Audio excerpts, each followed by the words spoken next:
I don't think it's possible to not catch it in there, the virus. You can't get more than 4 feet away from someone in the cell.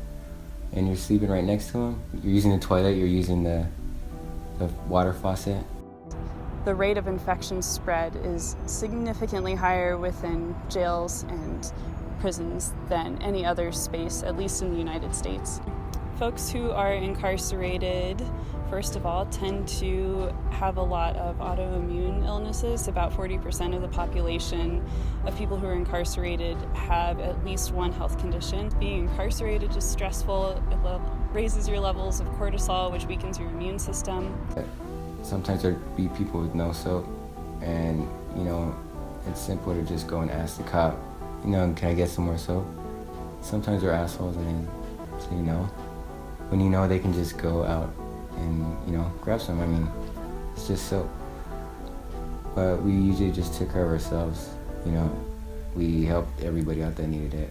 If somebody needed soap, we'd give it to them. Between April 6th and April 20th, there were 17 confirmed cases of COVID-19 within the Salt Lake City jail. Since then, the jail has not been releasing any other information, which is pretty terrifying considering that in 2017, Utah had the highest death rate in all prisons nationally. Like, the cops wouldn't tell us anything, but the kitchen staff would always talk to us about what was happening, how many jail staff were getting infected. There was actually cops getting the virus, and they wanted to let out everybody except for 800. They wanted to keep 800 to keep them all separated enough.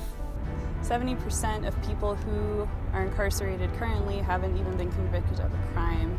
There's no communication at all. If they're sick, are they getting the proper medical care? Are they contacting us? That's our family in there. If I could talk to Salt Lake County leaders, here's what I tell them. If someone has a small or minimal charge, it's not worth their life. They should not have to risk their life for an infraction or a 6-month charge or a 0 Class B misdemeanor. It's not fair to that person anyway to compromise their life for something like that. That's all I have to say about that. Anybody in their right mind would say the same thing.